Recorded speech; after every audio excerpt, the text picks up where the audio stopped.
Hay miedos que nacen con los hombres y mueren con ellos, miedos que se transmiten de generación en generación, no en los libros ni en los sermones de la iglesia, sino en susurros alrededor del fuego, en advertencias murmuradas a los niños, en canciones que parecen arrullar pero esconden un veneno invisible. El miedo al estrigoi pertenece a esa categoría. Es más antiguo que las iglesias, más persistente que los imperios, más cercano que los dioses. No surge de doctrinas escritas, sino de la certeza de que la muerte no siempre es un final, sino a veces el comienzo de algo mucho más aterrador.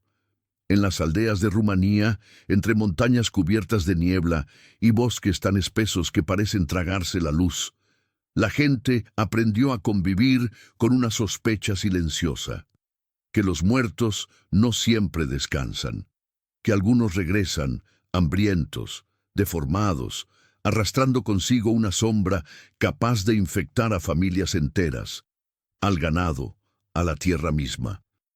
A esos muertos inquietos los llamaron strigoi. La palabra sola era suficiente para helar la sangre en las venas de un campesino, porque evocaba todo lo que no debía nombrarse en voz alta después del anochecer. Los ancianos decían que el strigoi era un muerto que no aceptaba su lugar en el más allá, un espíritu que volvía para atormentar a los vivos, para alimentarse de su energía, para arruinar cosechas y enfermar a los niños. Nadie estaba a salvo, porque la marca podía venir de algo tan simple como un entierro mal hecho, un ritual incompleto, una ofensa a los ancestros, o incluso un nacimiento bajo un signo desafortunado. En esas aldeas, la frontera entre lo natural y lo sobrenatural era delgada, y bastaba un mal presagio para que todos comenzaran a murmurar: «Aquí camina un strigoi».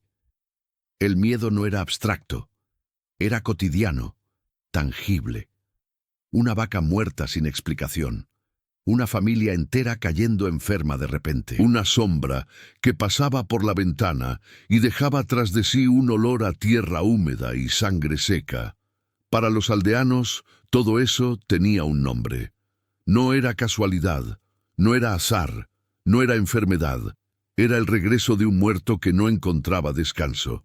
Y si no se actuaba rápido, el mal se extendía como un fuego invisible que nadie podía apagar. Lo que hace al strigoi tan aterrador no es solo su aspecto, sino su naturaleza. A diferencia de los fantasmas que aparecen y desaparecen, el strigoi tiene cuerpo, se levanta de la tumba, camina entre los vivos, toca, respira, ataca. Es un cadáver animado, pero con voluntad propia. A veces adopta la forma de un familiar para entrar en la casa sin ser rechazado. A veces se presenta como un animal nocturno, un gato negro, un perro, un murciélago.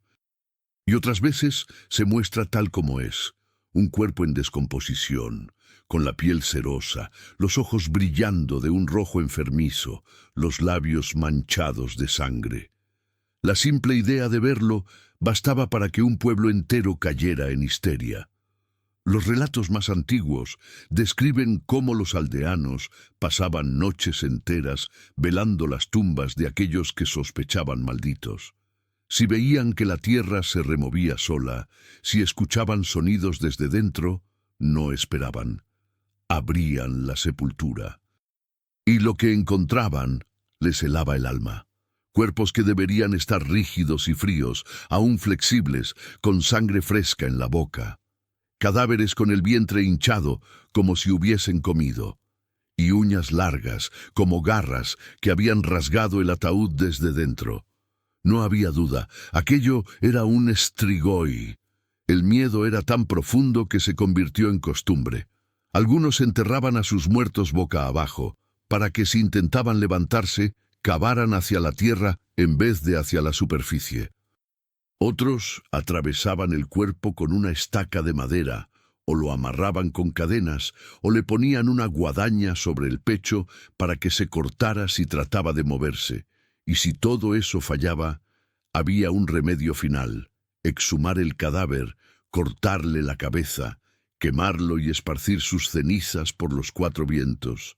Solo así, decían, el Strigoi dejaba de vagar. La Iglesia ortodoxa condenaba estas prácticas, pero ni sus sermones ni sus amenazas lograban detenerlas. Porque en el corazón de los aldeanos la certeza era más fuerte que cualquier doctrina. Ellos habían visto, habían sentido, habían oído pasos en la noche que no podían ser humanos.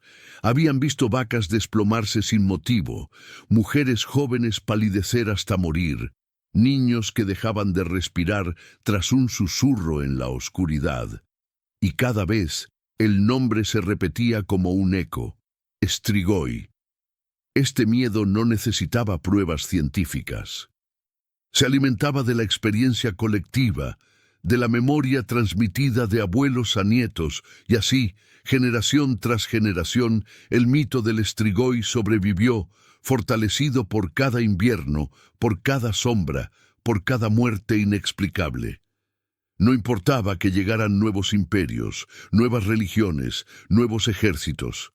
En el silencio de las montañas, el Strigoi seguía caminando.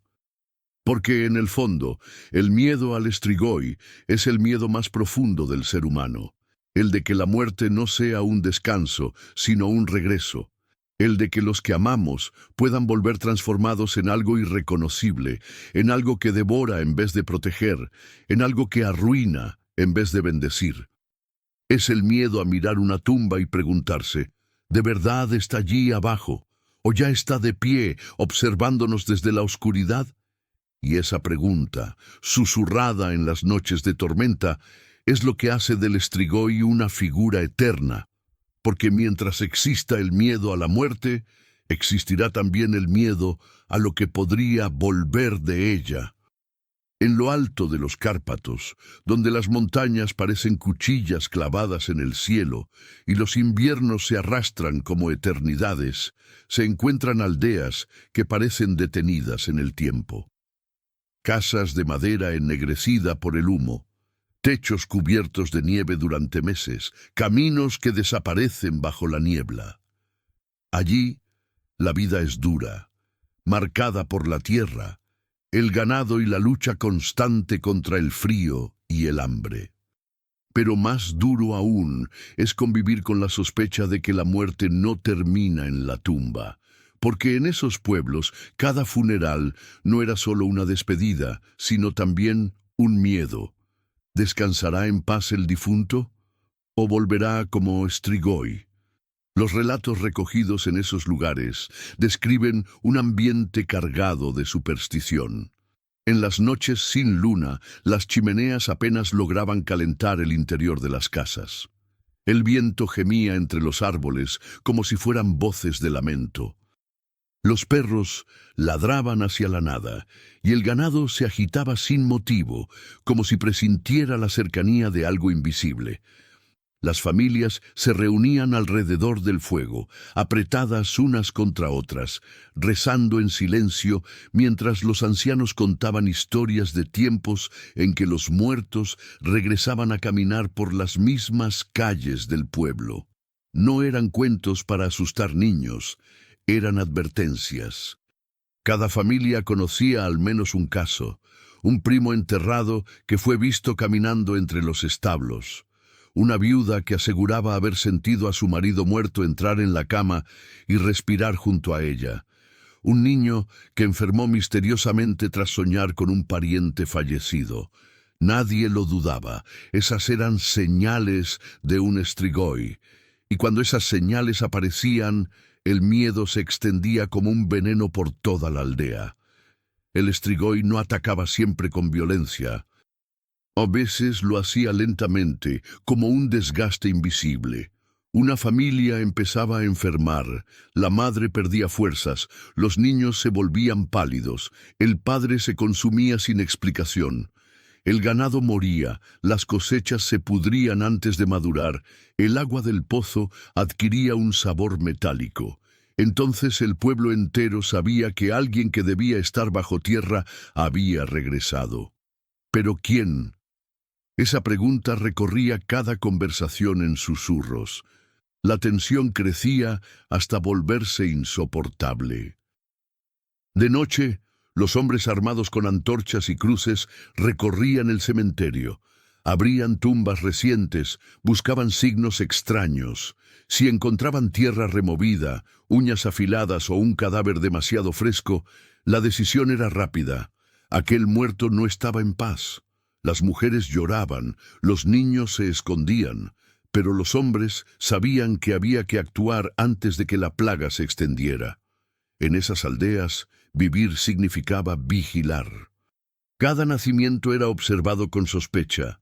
Un niño que nacía con dientes, con una marca en el cuerpo, con los ojos abiertos, podía ser señalado como futuro Strigoi. Cada muerte también generaba preguntas. ¿Había recibido todos los ritos? ¿Había sido enterrado correctamente? Porque un solo error podía condenar a toda la comunidad. La frontera entre la vida cotidiana y el horror era delgada como el hielo sobre un río en invierno. Bastaba una grieta para que todos cayeran en las aguas oscuras del miedo. Las historias viajaban de aldea en aldea. En los mercados, entre intercambios de sal, lana y granos, las gentes compartían rumores. En el pueblo vecino, un Strigoi fue descubierto la semana pasada. Un campesino vio a su hermano muerto rondando la casa. La iglesia intentó detenerlos, pero de nada sirvió. Lo exhumaron, le clavaron una estaca y aún así tuvieron que quemarlo.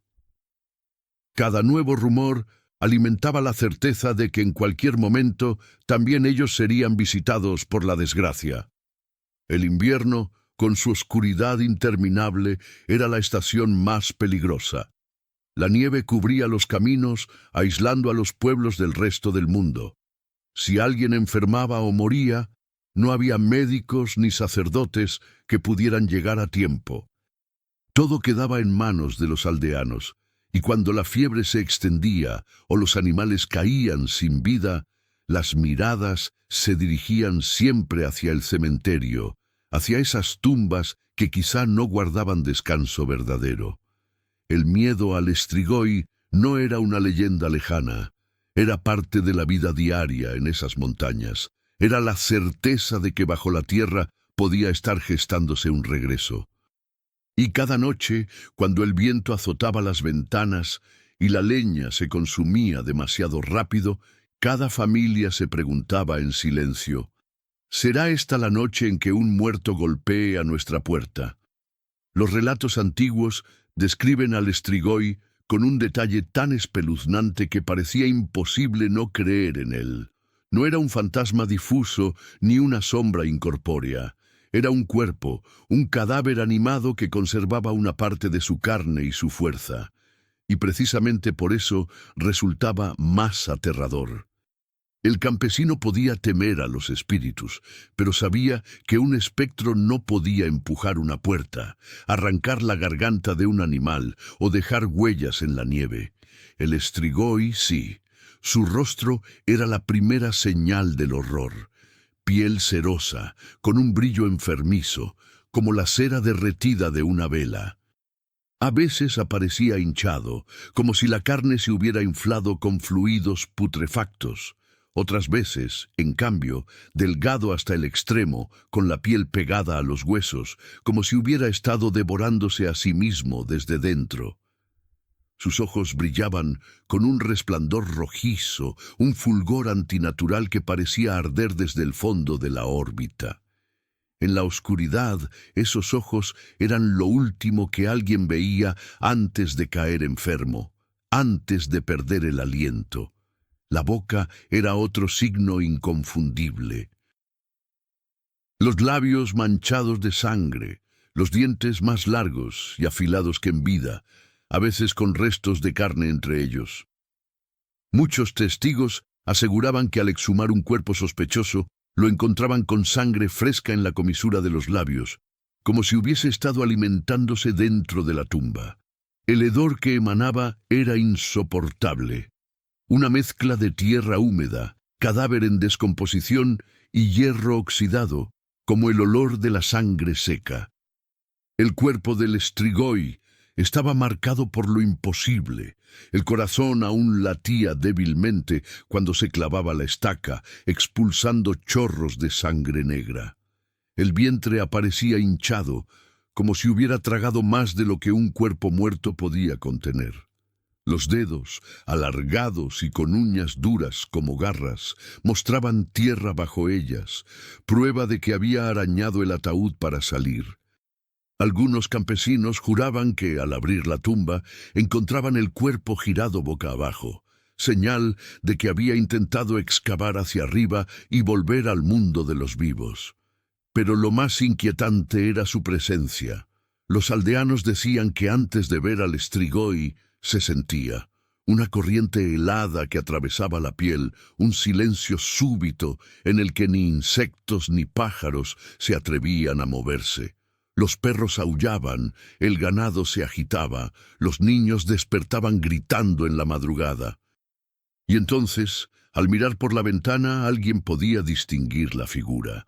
Un cuerpo torpe, tambaleante, que se acercaba lentamente a la casa, arrastrando los pies en la nieve, dejando un rastro oscuro detrás. El Strigoi no siempre aparecía como un monstruo evidente. En algunos relatos adoptaba el aspecto de un familiar fallecido. Una madre veía a su hijo muerto regresar a la puerta, pidiendo que lo dejaran entrar. Una viuda sentía a su esposo difunto acostarse a su lado, caliente y respirando como en vida. Pero con el tiempo, la ilusión se quebraba. El rostro mostraba sus ojos rojos, los labios sangrientos, las manos frías como la tumba. Lo que parecía un reencuentro se transformaba en pesadilla. Ese poder de engaño hacía que la amenaza fuera aún mayor. Porque ¿quién podía rechazar a un ser amado que regresaba del más allá? ¿Quién podía cerrar la puerta a un hijo que lloraba en la oscuridad?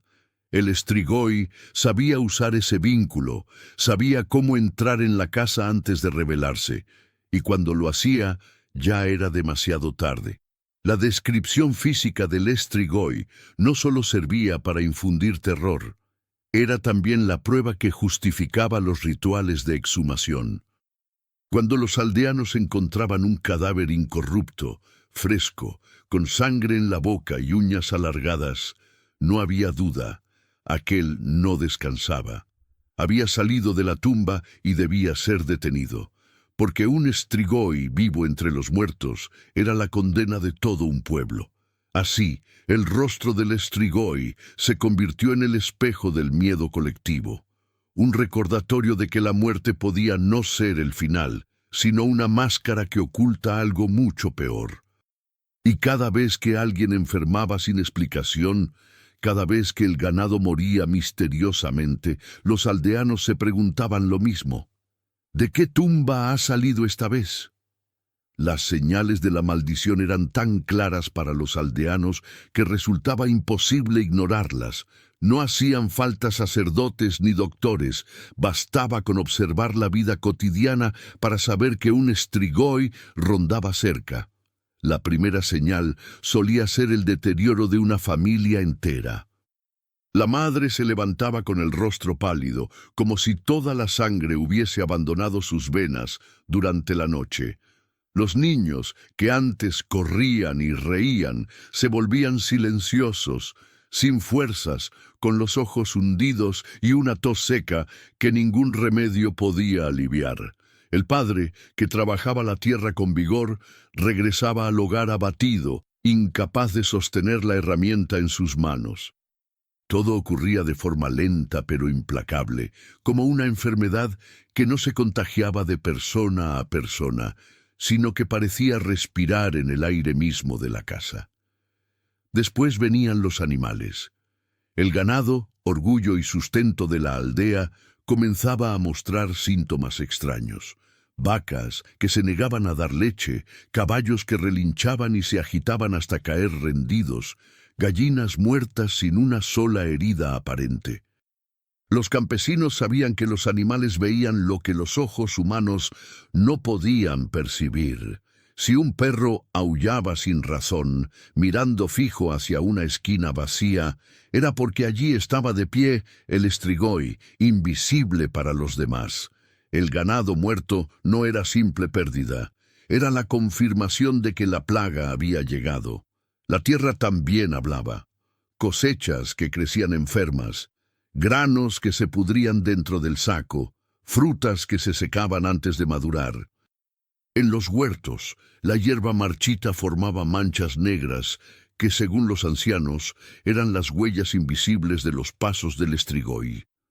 Los pozos, fuente de vida, adquirían un sabor metálico y amargo, como si la sangre hubiera caído dentro de ellos. Nadie se atrevía a beber sin antes bendecir el agua con símbolos y plegarias. Pero lo más inquietante eran los sueños. No eran simples pesadillas, eran visitas. La víctima soñaba con un pariente muerto que se sentaba en su cama, que lo abrazaba con un frío insoportable, que susurraba palabras ininteligibles en su oído.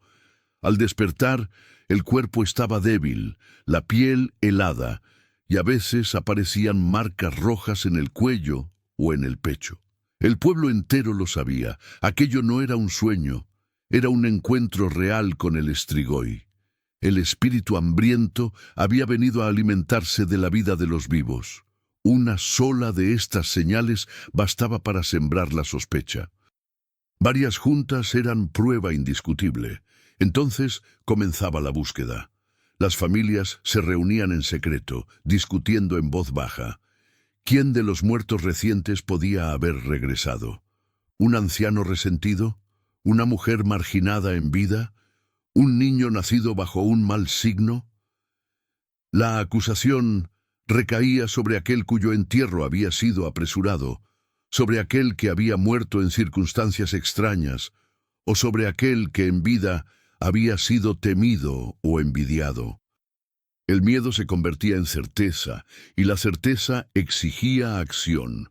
Los vecinos vigilaban el cementerio en las noches de luna nueva.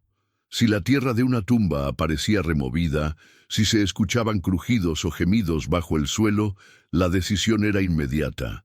Había que abrirla, pero no siempre esperaban a encontrar pruebas.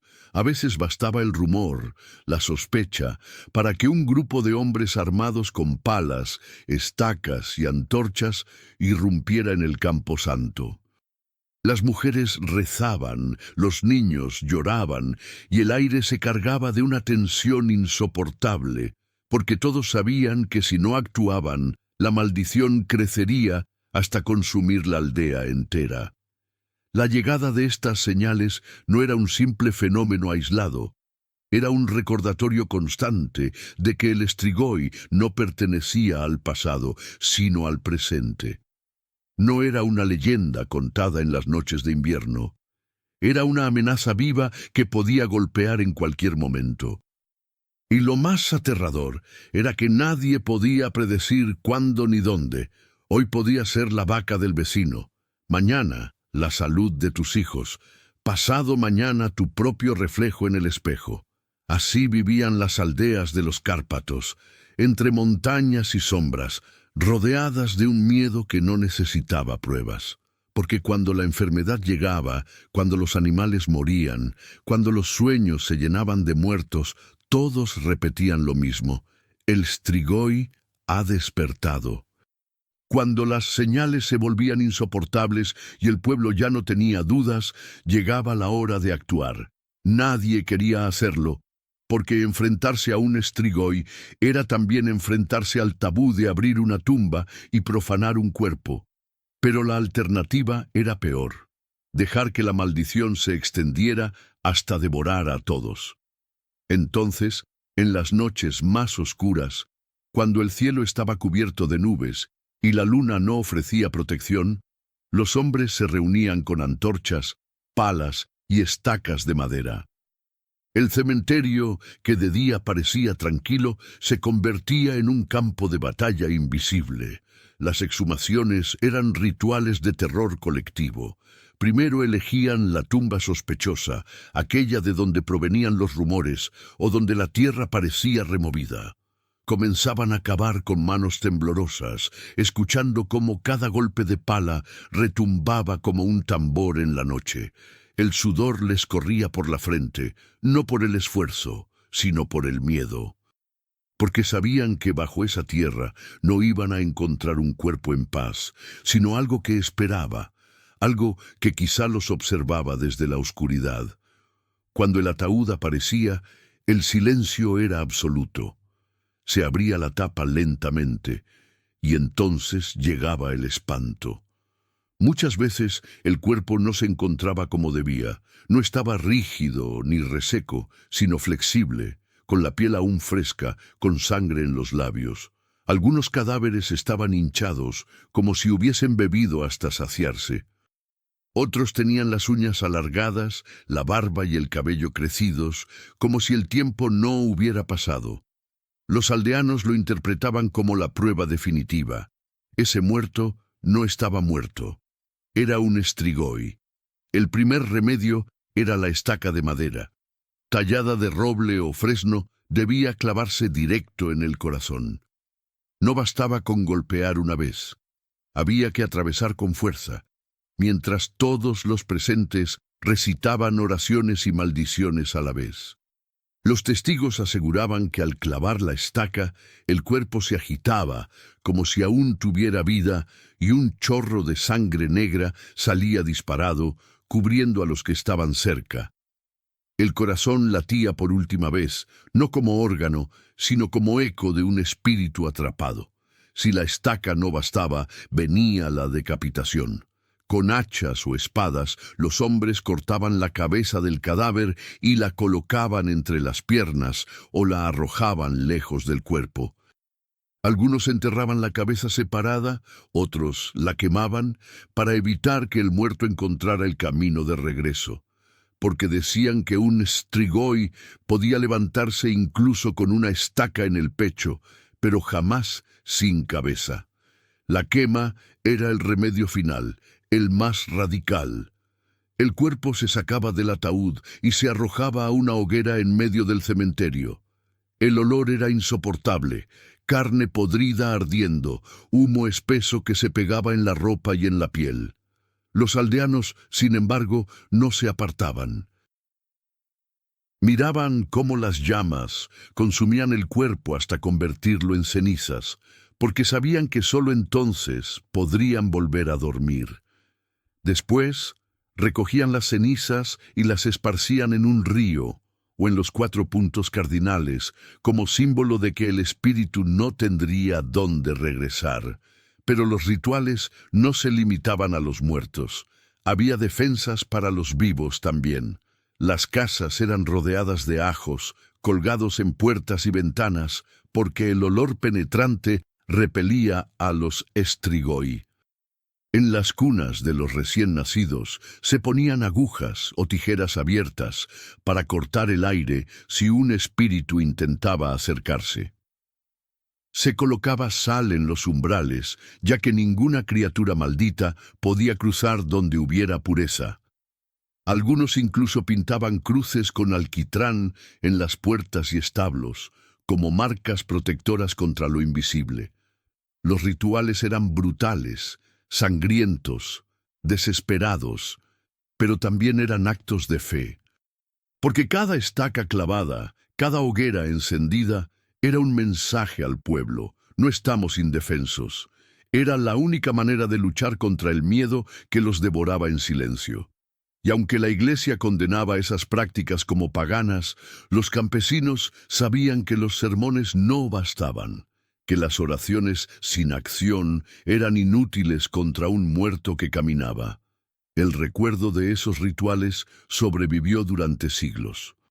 Se transmitía en historias contadas en voz baja, en advertencias a los niños, en costumbres que aún hoy se practican en algunas aldeas remotas, porque el miedo al strigoi nunca desapareció del todo, y los pueblos aprendieron una lección que nunca olvidaron. Cuando los muertos no descansan, los vivos deben aprender a defenderse. El origen del nombre strigoi es tan antiguo como las primeras lenguas que resonaron en las montañas y llanuras de Europa. No surgió de la nada, sino que tiene raíces profundas en los miedos del Mediterráneo antiguo.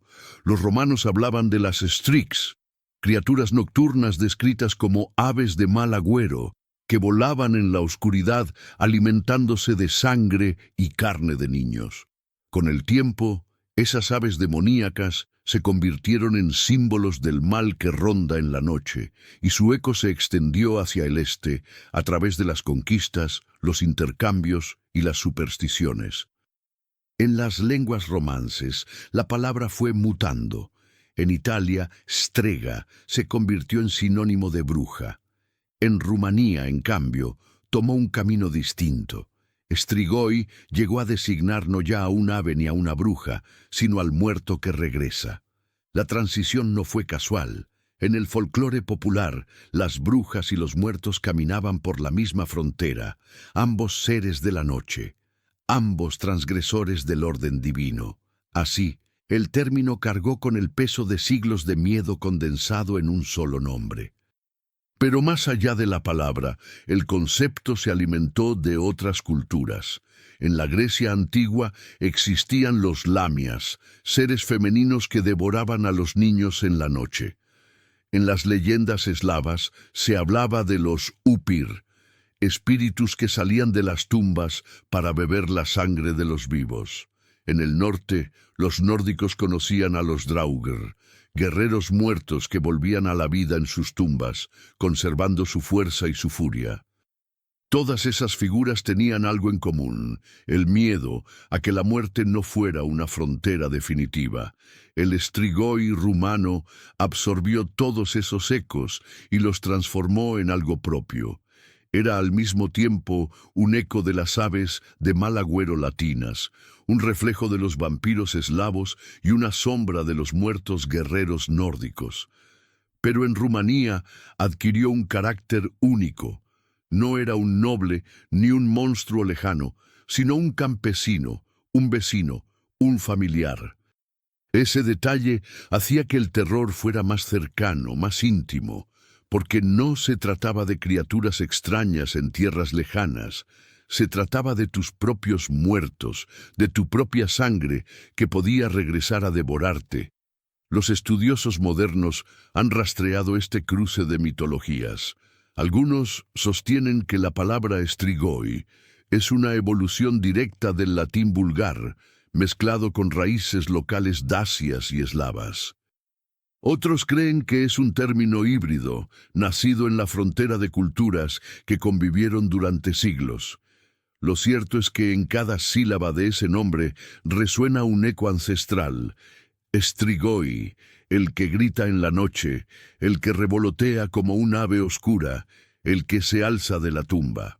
La fuerza del mito no radica solo en la etimología, sino en su capacidad de adaptarse. El strigoi cambió de rostro según la época. A veces era un espíritu incorpóreo que robaba la energía de los vivos. Otras veces, un cadáver tangible que se alimentaba de carne y sangre. En algunos relatos era un demonio, en otros una bruja transformada tras la muerte, pero siempre, bajo cualquier forma, conservaba la misma esencia, lo muerto que no descansa. Así, el nombre strigoi se convirtió en un tabú. Pronunciarlo de noche era considerado peligroso porque se creía que bastaba con llamarlo para invitarlo a aparecer. En las aldeas se usaban eufemismos, el inquieto, el que no duerme, el que camina en la noche. Pero en la intimidad, cuando las puertas estaban cerradas y las velas encendidas, los campesinos susurraban el nombre verdadero con un temblor en los labios, porque sabían que al nombrarlo evocaban siglos de miedo acumulado. Y así, lo que comenzó como un mito romano de aves demoníacas terminó convertido en el corazón mismo del folclore rumano, el strigoi, ese muerto imposible de contener, ese eco oscuro que la humanidad arrastra desde hace milenios. La llegada del cristianismo a las tierras rumanas no borró de un plumazo las viejas creencias. Al contrario, las empujó hacia la penumbra, donde se volvieron aún más poderosas. El Strigoi, nacido de raíces paganas, se convirtió en un campo de batalla entre la fe popular y la Iglesia ortodoxa. Los campesinos, aferrados a sus costumbres ancestrales, seguían practicando rituales de defensa que los sacerdotes condenaban como superstición y pecado. Pero ¿qué podía más, las palabras del púlpito o el miedo a un muerto que regresaba a la vida? Los aldeanos no tenían dudas. Cuando un hijo enfermaba sin razón, cuando el ganado caía muerto en el establo, cuando el agua del pozo adquiría un sabor metálico, no corrían a la iglesia, corrían al cementerio.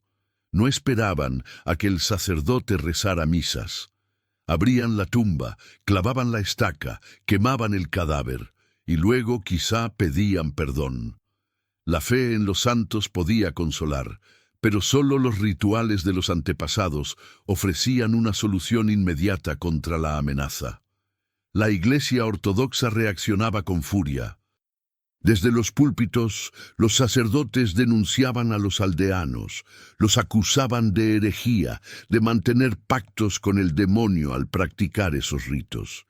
En concilios y escritos se insistía en que los muertos descansaban en la voluntad de Dios y que desenterrar un cuerpo era profanar lo sagrado. Pero esas advertencias no lograban borrar las imágenes que los campesinos tenían grabadas en los ojos: cadáveres frescos, vientres hinchados, labios manchados de sangre. ¿Cómo convencer a alguien de que era superstición si lo había visto con sus propios ojos? La tensión se hizo parte de la vida rural. En muchos pueblos, el sacerdote y el anciano sabio coexistían como dos autoridades rivales. El primero predicaba ayunos, plegarias, confesiones. El segundo susurraba fórmulas, trazaba símbolos con sal, recomendaba colgar ajo en las ventanas, colocar agujas en las cunas de los niños. Ambos servían al mismo pueblo, ambos intentaban protegerlo, pero desde mundos distintos. Y cuando llegaba la desgracia, el pueblo elegía casi siempre al segundo. No obstante, con el tiempo, la Iglesia aprendió a adaptarse. En lugar de combatir de frente las creencias, empezó a integrarlas, a darles un barniz cristiano. El ajo dejó de ser solo una planta pagana. Se bendecía en las festividades y se usaba como símbolo de pureza. Las cruces pintadas en las puertas se convirtieron en sacramentales aceptados. Incluso los rezos por los muertos sospechosos fueron incorporados en rituales que buscaban calmar a los inquietos. De ese modo, lo que era pagano se mezcló con lo cristiano, y el Strigoi pasó a ser no solo un muerto rebelde, sino un alma en pena que debía ser redimida. La figura del Strigoi se transformó en metáfora del pecado. El que no descansaba era aquel que había vivido lejos de Dios, aquel que había sido malvado en vida, aquel que había renegado de la fe. La Iglesia lo interpretaba como advertencia: quien vive mal, muere mal y no encuentra paz. Así, el miedo ancestral se convirtió en herramienta moral, usada para disciplinar al pueblo. Pero aún así, en las noches más oscuras, los aldeanos seguían recurriendo a sus rituales secretos. La frontera entre paganismo y cristianismo nunca desapareció.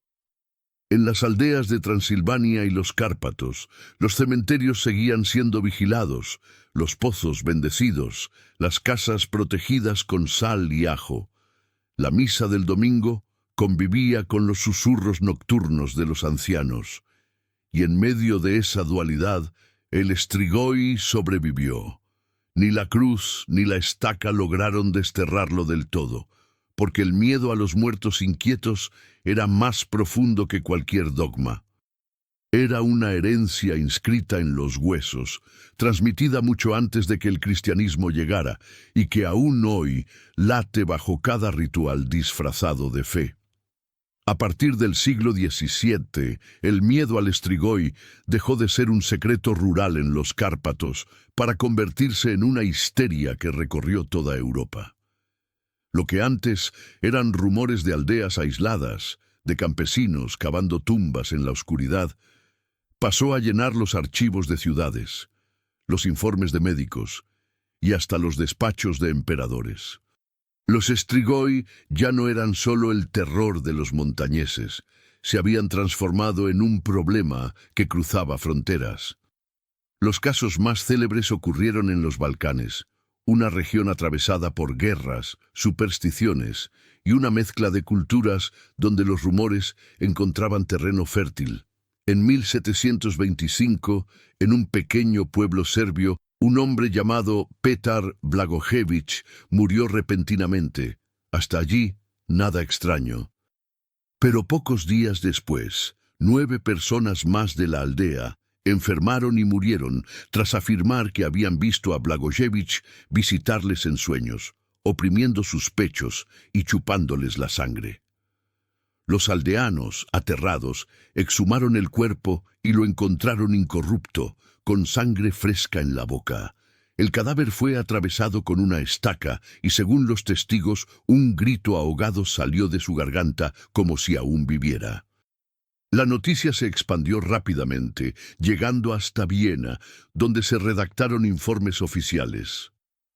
Apenas unos años después, otro caso sacudió Europa, el de Arnold Paole, también en Serbia. Paole había muerto en un accidente, pero en vida había confesado haber sido atacado por un vampiro y haberse protegido con rituales. Tras su muerte, varios aldeanos aseguraron que lo vieron rondando por las casas, atacando animales y personas. Una investigación oficial exhumó su cadáver y lo encontró hinchado, fresco, con sangre en la boca. El cuerpo fue ejecutado con estacas, decapitado y quemado. Pero la histeria no terminó allí. Semanas después, otros cadáveres fueron hallados en las mismas condiciones, como si la maldición se hubiera propagado. Estos episodios no quedaron en la oscuridad de las aldeas. Fueron documentados por oficiales militares y médicos enviados por el Imperio de los Habsburgo. Los informes describían con detalle los rituales de exhumación, el aspecto de los cadáveres y las reacciones del pueblo. La burocracia imperial, que esperaba controlar supersticiones, terminó alimentándolas. Al redactar documentos oficiales, dio legitimidad a los rumores. Así nació la histeria vampírica que recorrió Europa en los siglos XVII y XVIII. En ciudades como Viena o París, filósofos y médicos debatían sobre la naturaleza de estos muertos vivientes. Voltaire, con su ironía característica, se burlaba de la obsesión. En Polonia, en Hungría, en Serbia, los muertos salen de sus tumbas a chupar la sangre de los vivos. ¿Y nosotros nos atrevemos a llamarlos bárbaros? Pero detrás del sarcasmo había miedo. El hecho de que informes oficiales confirmaran las exhumaciones y la existencia de cadáveres incorruptos inquietaba incluso a los escépticos. El Strigoi, transformado en vampiro para el mundo occidental, se convirtió en un fenómeno internacional. Panfletos circulaban contando historias de tumbas abiertas, de cadáveres que gritaban al ser atravesados, de aldeanos que juraban haber luchado contra los muertos. Los periódicos los publicaban, mezclando superstición con sensacionalismo, y el mito se expandía como nunca antes. Mientras tanto, en las aldeas rumanas, nada había cambiado. Los campesinos seguían protegiendo a sus familias con ajo, sal y rituales de fuego, pero ahora sabían que su miedo no era solo local. Se había convertido en un tema de conversación en las cortes y universidades de Europa. Lo que para ellos era una certeza diaria, para los ilustrados era un enigma, y esa contradicción solo hizo que el mito se fortaleciera más. El eco de estas historias viajó lejos, hasta Inglaterra, Alemania e incluso Francia. Cada cultura lo adaptó a su manera, pero la raíz era la misma, el terror a los muertos que no descansan, y poco a poco el Strigoi fue cambiando de rostro, abandonando la figura de campesino podrido para transformarse en algo más sofisticado. Estaba naciendo el vampiro literario. El paso del Strigoi campesino al vampiro literario fue una de las transformaciones más inquietantes de la cultura europea. Durante siglos, en los pueblos rumanos y balcánicos, el muerto viviente era visto como un vecino regresado de la tumba, hinchado, torpe, grotesco, con la boca manchada de sangre y el cuerpo rígido de la descomposición. No había en él glamour ni misterio, solo el miedo brutal de lo cercano. Pero cuando las historias de la histeria vampírica llegaron a Europa occidental, algo cambió. Los escritores tomaron aquel mito crudo y lo vistieron con sedas, castillos y seducciones. El monstruo campesino se convirtió en aristócrata. El primer gran giro lo dio John Polidori en 1819 con su relato The Vampire. Inspirado en la figura de Lord Byron, Polidori retrató a un vampiro distinto. No un cadáver hinchado, sino un noble elegante, seductor y sofisticado, que se infiltraba en la alta sociedad para corromperla desde dentro.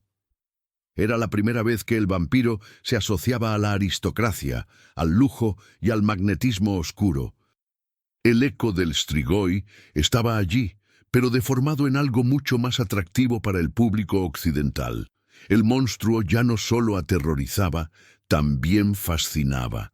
A lo largo del siglo XIX, el vampiro se consolidó como figura literaria.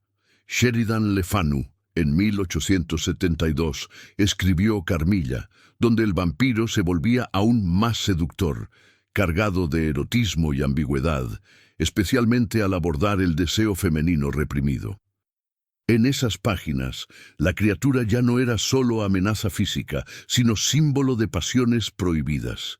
El Strigoi original, símbolo del hambre brutal y del miedo campesino, se había convertido en metáfora de tentaciones ocultas. El punto culminante llegó en 1897 con Bram Stoker y su inmortal Drácula. Inspirado en las leyendas rumanas y en la figura histórica de Vlad Tepes, Stoker dio al vampiro un rostro definitivo, el del conde en su castillo de Transilvania, rodeado de niebla, murciélagos y un aura de poder hipnótico. Aquí, por fin, la tradición del Strigoi se transformó en un mito global. El muerto que antes devoraba ganado y enfermos en aldeas oscuras se convirtió en un señor de la noche, inmortal y seductor, capaz de recorrer continentes y desafiar al mundo moderno. El Drácula de Stoker mezclaba todos los elementos: el folclore balcánico, la tierra natal de los Strigoi, los miedos victorianos, sexualidad reprimida, enfermedades transmitidas por la sangre, invasión extranjera y la fascinación por lo oculto. Lo que para los campesinos era un cadáver hinchado y hediondo, para los lectores victorianos se volvió un aristócrata atractivo que simbolizaba tanto el terror como el deseo.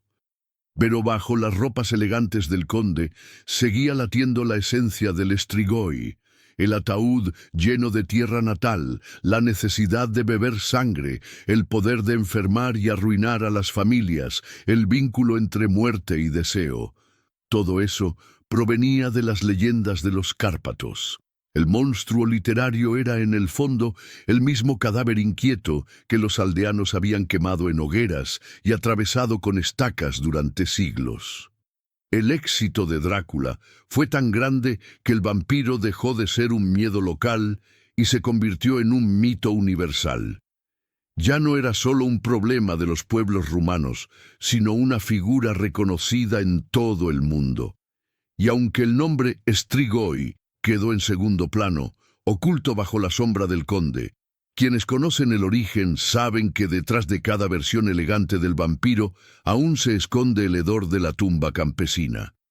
El Strigoi había encontrado una nueva máscara, más seductora, más duradera.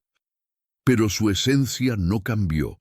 Seguía siendo la misma advertencia, la misma sombra, el mismo terror a que la muerte no sea el final, sino el regreso. El salto del papel a la pantalla convirtió al vampiro en un icono cultural que ya no pertenecía solo a los pueblos de los Cárpatos ni a los lectores victorianos. Pasó a ser un símbolo global del miedo, y todo comenzó con una película maldita, Nosferatu, 1922, dirigida por F. W. Murnau en Alemania. Aunque no tenía los derechos de la novela de Bram Stoker, era una adaptación casi directa de Drácula. Sin embargo, su monstruo no era un noble seductor, sino algo más cercano al Strigoi original, un cadáver decrépito, con la piel pálida, orejas puntiagudas, garras afiladas y colmillos que recordaban más a ratas que a aristócratas. Max Schreck, el actor que lo interpretaba, parecía tan convincente que muchos juraron que era un verdadero muerto viviente. Nosferatu introdujo al vampiro en el lenguaje visual del siglo XX. Su silueta alargada, su sombra proyectada en la pared, la manera en que se deslizaba por escaleras y callejones. Todo evocaba el miedo ancestral al Strigoi, al muerto que no descansa. El filme fue demandado por la viuda de Stoker y casi todas sus copias fueron destruidas, pero sobrevivió lo suficiente para convertirse en mito. Desde entonces, el vampiro ya no solo vivía en libros y relatos, vivía en la luz y la sombra de las pantallas. En 1931, Hollywood tomó el relevo con Drácula, protagonizada por Bela Lugosi. Allí nació la imagen definitiva del vampiro aristocrático. Capa negra, acento extranjero, mirada hipnótica. El Strigoi campesino quedaba relegado. Lo que triunfaba era el noble sofisticado que conquistaba tanto como aterrorizaba. Sin embargo, bajo esa elegancia seguían presentes los ecos de los cementerios rumanos. La necesidad de dormir en un ataúd, el miedo al sol, la aversión a los crucifijos, todos esos elementos venían de los rituales contra los muertos inquietos. Las décadas siguientes convirtieron al vampiro en un espectáculo.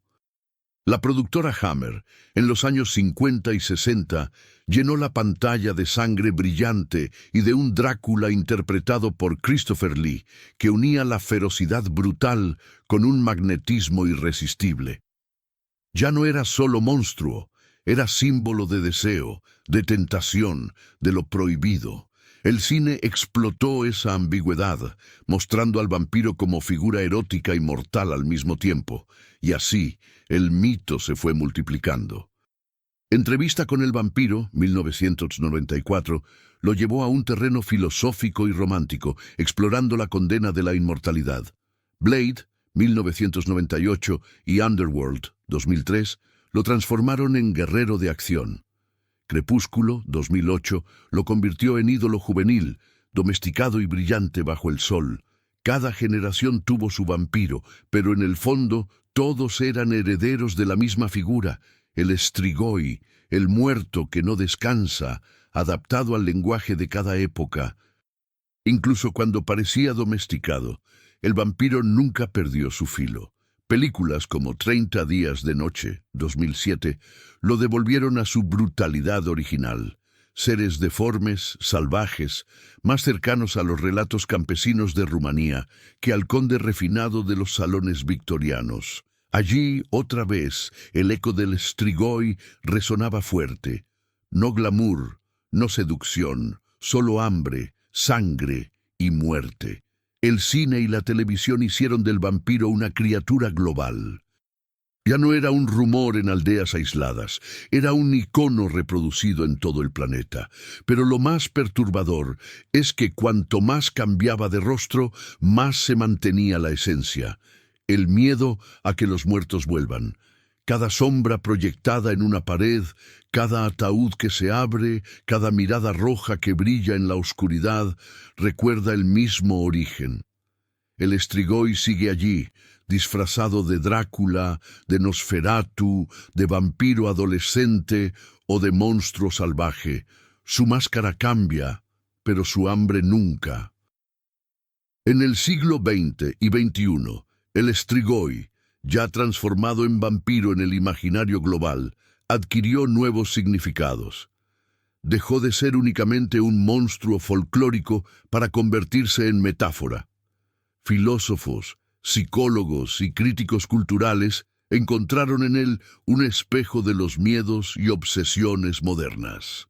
Porque el vampiro no es solo una criatura que bebe sangre, es un símbolo que refleja la sociedad que lo invoca. El psicoanálisis fue el primero en apropiarse de su figura. Para Freud, la sangre derramada y absorbida evocaba lo reprimido, lo erótico, la pulsión de vida y de muerte entrelazadas. El vampiro se convirtió así en representación de los deseos prohibidos, de la sexualidad que no podía expresarse en público. Jung fue más allá. Vio en él un arquetipo, la sombra colectiva, esa parte oscura de la humanidad que devora lo que no puede integrar, que regresa una y otra vez para recordarnos lo que intentamos olvidar. En su lectura, el Strigoi no era un ser externo, sino una parte de cada uno de nosotros. La voracidad, la envidia, la rabia, lo inconfesable. La política también lo adoptó como metáfora.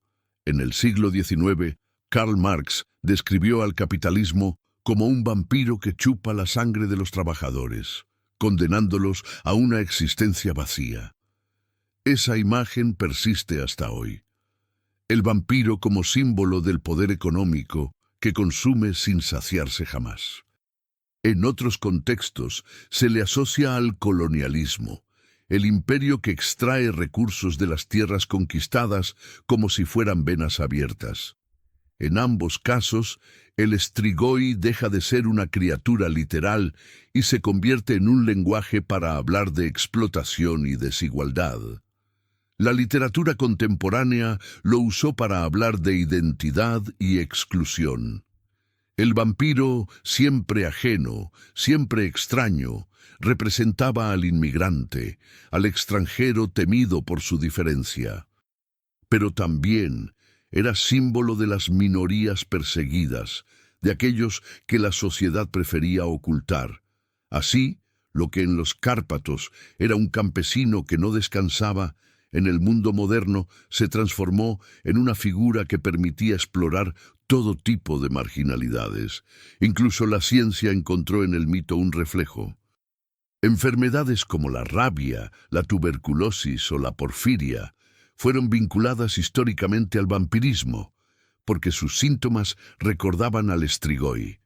Palidez extrema, rechazo a la luz, delirios, ataques nocturnos. En tiempos de epidemias, los rumores de vampiros se intensificaban. Lo invisible encontraba rostro en los muertos inquietos. En el arte y la música, el vampiro siguió siendo inspiración. Del romanticismo oscuro de Byron a las canciones góticas del siglo XX, del cine de terror a la moda, su estética de muerte y deseo resultó irresistible. Lo macabro se mezcló con lo bello, lo repulsivo con lo atractivo.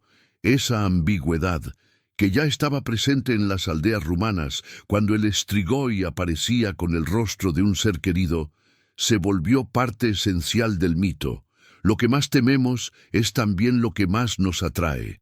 Hoy, en la era digital, el vampiro es omnipresente.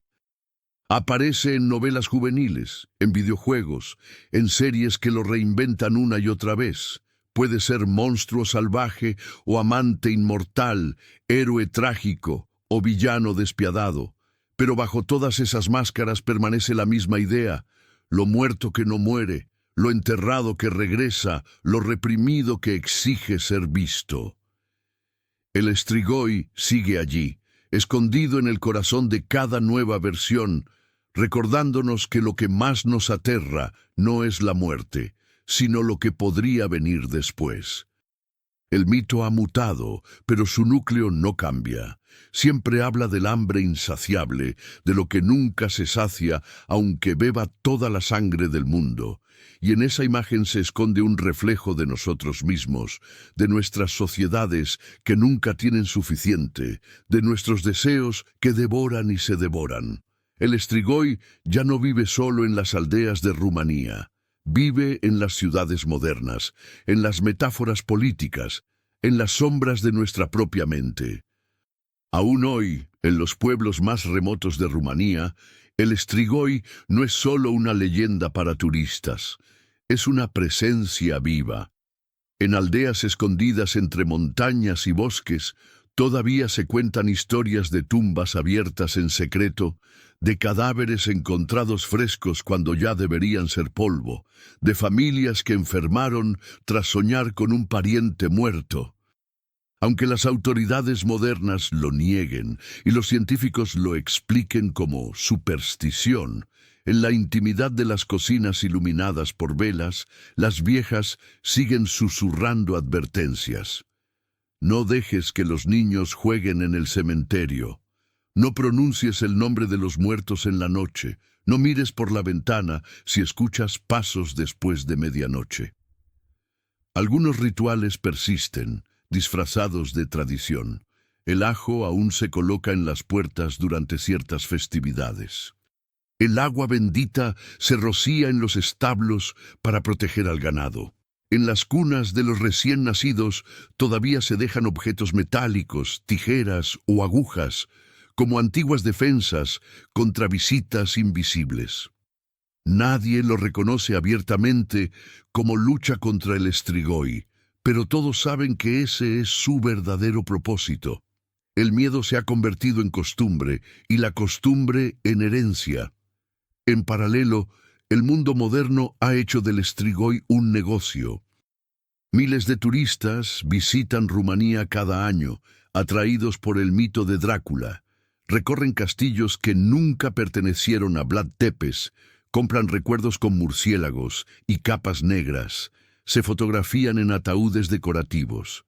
Pero detrás del espectáculo comercial, los ecos del Strigoi auténtico siguen resonando, porque lo que los turistas buscan sin saberlo no es al conde elegante de Stoker, sino al muerto campesino que se levanta de la tumba y llama a la ventana de una choza en la montaña.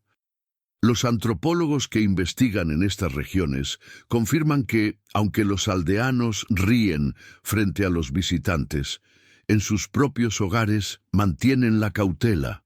Hay tumbas que nadie se atreve a visitar de noche. Hay familias que aún recurren a sabios locales para interpretar sueños inquietantes.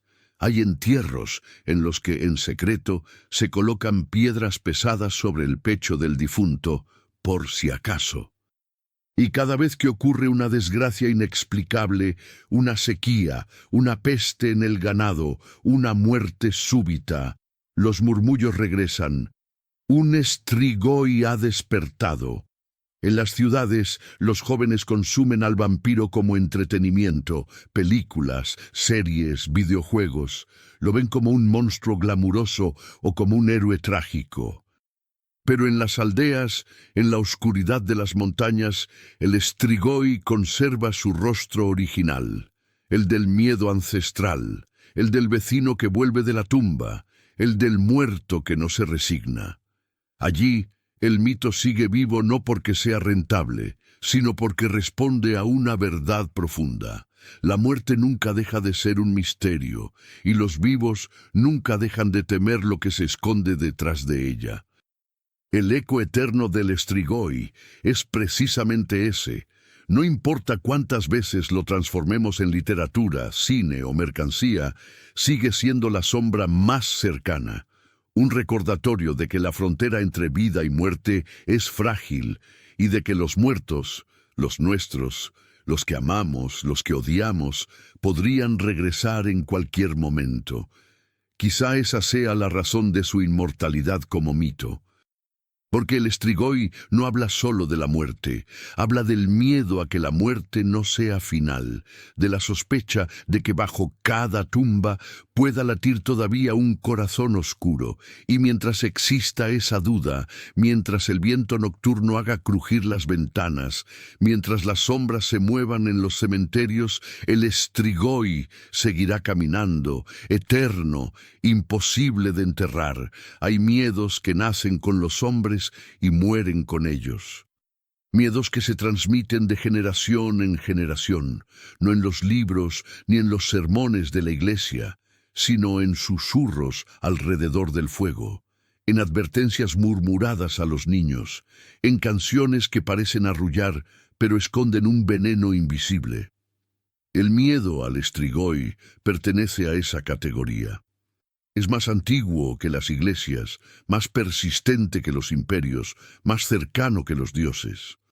No surge de doctrinas escritas, sino de la certeza de que la muerte no siempre es un final, sino a veces el comienzo de algo mucho más aterrador. En las aldeas de Rumanía, entre montañas cubiertas de niebla y bosques tan espesos que parecen tragarse la luz, la gente aprendió a convivir con una sospecha silenciosa, que los muertos no siempre descansan, que algunos regresan hambrientos, deformados, arrastrando consigo una sombra capaz de infectar a familias enteras, al ganado, a la tierra misma. A esos muertos inquietos los llamaron Strigoi. La palabra sola era suficiente para helar la sangre en las venas de un campesino, porque evocaba todo lo que no debía nombrarse en voz alta después del anochecer. En lo alto de los Cárpatos, donde las montañas parecen cuchillas clavadas en el cielo y los inviernos se arrastran como eternidades, se encuentran aldeas que parecen detenidas en el tiempo. Casas de madera ennegrecida por el humo, techos cubiertos de nieve durante meses, caminos que desaparecen bajo la niebla. Allí, la vida es dura, marcada por la tierra, el ganado y la lucha constante contra el frío y el hambre. Pero más duro aún es convivir con la sospecha de que la muerte no termina en la tumba. Porque en esos pueblos, cada funeral no era solo una despedida, sino también un miedo. ¿Descansará en paz el difunto o volverá como Strigoi? En las noches sin luna, las chimeneas apenas lograban calentar el interior de las casas. El viento gemía entre los árboles como si fueran voces de lamento. Los perros ladraban hacia la nada, y el ganado se agitaba sin motivo, como si presintiera la cercanía de algo invisible. Las familias se reunían alrededor del fuego, apretadas unas contra otras, rezando en silencio, mientras los ancianos contaban historias de tiempos en que los muertos regresaban a caminar por las mismas calles del pueblo. Los relatos antiguos describen al Strigoi con un detalle tan espeluznante que parecía imposible no creer en él. No era un fantasma difuso, ni una sombra incorpórea. Era un cuerpo, un cadáver animado que conservaba una parte de su carne y su fuerza. Su rostro era la primera señal del horror, piel cerosa, con un brillo enfermizo, como la cera derretida de una vela. A veces aparecía hinchado, como si la carne se hubiera inflado con fluidos putrefactos. Otras veces, en cambio, delgado hasta el extremo, con la piel pegada a los huesos, como si hubiera estado devorándose a sí mismo desde dentro. Sus ojos brillaban con un resplandor rojizo, un fulgor antinatural que parecía arder desde el fondo de la órbita. En la oscuridad, esos ojos eran lo último que alguien veía antes de caer enfermo, antes de perder el aliento. Los labios manchados de sangre, los dientes más largos y afilados que en vida, a veces con restos de carne entre ellos. Muchos testigos aseguraban que al exhumar un cuerpo sospechoso, lo encontraban con sangre fresca en la comisura de los labios, como si hubiese estado alimentándose dentro de la tumba. Las señales de la maldición eran tan claras para los aldeanos que resultaba imposible ignorarlas. La primera señal solía ser el deterioro de una familia entera. La madre pálida, los niños silenciosos, el padre abatido. Después venían los animales. Vacas que se negaban a dar leche, caballos que relinchaban y caían rendidos, perros que aullaban hacia la nada. La tierra también hablaba, cosechas que se pudrían antes de madurar, pozos con sabor metálico, manchas negras en los huertos. Y lo más inquietante eran los sueños. Visitas nocturnas de parientes muertos que dejaban marcas en el cuello y el pecho de los vivos. Una sola de estas señales bastaba para sembrar el terror, y varias juntas eran prueba indiscutible. Entonces comenzaba la caza. ¿Qué muerto había regresado esta vez? Cuando ya no había dudas, llegaba la hora de los rituales. En la noche, con antorchas, estacas y palas, los hombres exhumaban tumbas sospechosas. Abrían el ataúd y encontraban cuerpos frescos, vientres hinchados, uñas con tierra, corazones que aún palpitaban. El remedio era brutal: atravesar el pecho con una estaca de roble, decapitar el cadáver y, si nada funcionaba, quemarlo hasta convertirlo en cenizas que luego eran esparcidas en los ríos o en los 4 puntos cardinales. En las casas se colgaban ajos en puertas y ventanas, se ponían agujas en cunas de recién nacidos, se trazaban cruces en establos y corrales. La Iglesia ortodoxa condenaba estas prácticas, llamándolas paganas, pero los campesinos sabían que los sermones no bastaban contra un muerto que camina. El origen del nombre strigoi se remonta al latín strix, las aves nocturnas que los romanos temían como presagio de muerte y devoradoras de carne. Con el paso de los siglos, la palabra mutó en Rumanía para designar al muerto inquieto. El mito absorbió elementos de muchas culturas: las lamias griegas, los upir eslavos, los draugr nórdicos. Pero en Rumanía adquirió su carácter único. No era un monstruo lejano, sino tu propio vecino, tu propio pariente. El que ayer compartió pan contigo, hoy podía volver de la tumba para devorarte. La llegada del cristianismo intentó imponer otra visión. Los sacerdotes decían que los muertos descansaban en Dios, que las exhumaciones eran sacrilegio. Pero los campesinos preferían escuchar a los ancianos, que les enseñaban a usar ajo, sal y fuego. Con el tiempo, la Iglesia terminó integrando algunos ritos, bendiciendo plantas y cruces que antes había prohibido. El strigoi se convirtió en metáfora del pecado. Quien vivía mal, moría mal, y no encontraba paz. Pero bajo ese barniz cristiano, el miedo seguía intacto. En los siglos XVII y XVIII, la histeria vampírica estalló en Europa. Casos como el de Petar Blagojevich y Arnold Paole fueron documentados oficialmente: cadáveres exhumados, incorruptos, con sangre fresca en la boca. Los informes llegaron a Viena y otras capitales, provocando debates entre médicos, filósofos y clérigos. El strigoi local se transformó en el vampiro internacional, y el rumor campesino se convirtió en tema de panfletos y escándalos en las cortes ilustradas. Europa entera comenzó a temer que los muertos inquietos caminaran también bajo sus cielos. Fue entonces cuando la literatura lo adoptó. John Polidori, inspirado en Byron, creó al vampiro aristocrático: elegante, seductor, sofisticado. Sheridan Le Fanu, con Carmilla, le añadió erotismo y ambigüedad. Bram Stoker, en 1897, dio el golpe final con Drácula, el conde inmortal de Transilvania, que mezclaba el eco del strigoi campesino con el miedo victoriano a la enfermedad, al extranjero y al deseo reprimido. El strigoi había cambiado de máscara, pero no de esencia. El cine lo convirtió en icono. Nosferatu, 1922, devolvió la imagen monstruosa del muerto rancio, deforme, más cercano al strigoi original. Bela Lugosi, en 1931, lo transformó en aristócrata hipnótico. Christopher Lee, en los años 60, le dio brutalidad y magnetismo. Y después vinieron versiones modernas, desde los vampiros filosóficos de Entrevista con el vampiro hasta los domesticados de Crepúsculo.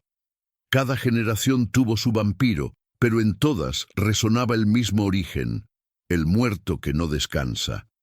En la modernidad, el vampiro adquirió lecturas nuevas.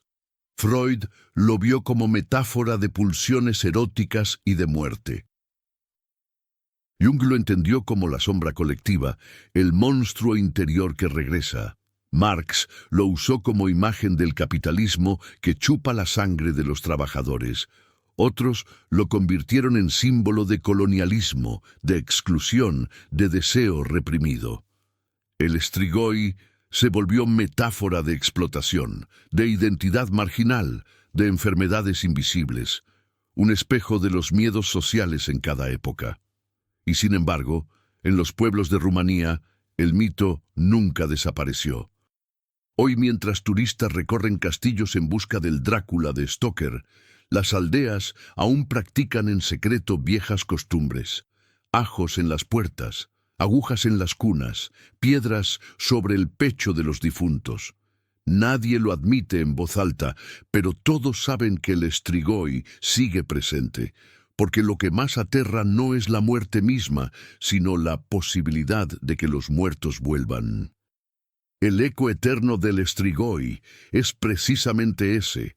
No importa cuántas veces lo transformemos en literatura, cine o mercancía, sigue siendo la sombra más cercana. Un recordatorio de que la frontera entre vida y muerte es frágil y de que los muertos, los nuestros, los que amamos, los que odiamos, podrían regresar en cualquier momento. Quizá esa sea la razón de su inmortalidad como mito. Porque el Strigoi no habla solo de la muerte, habla del miedo a que la muerte no sea final, de la sospecha de que bajo cada tumba pueda latir todavía un corazón oscuro. Y mientras exista esa duda, mientras el viento nocturno haga crujir las ventanas, mientras las sombras se muevan en los cementerios, el Strigoi seguirá caminando, eterno, imposible de enterrar.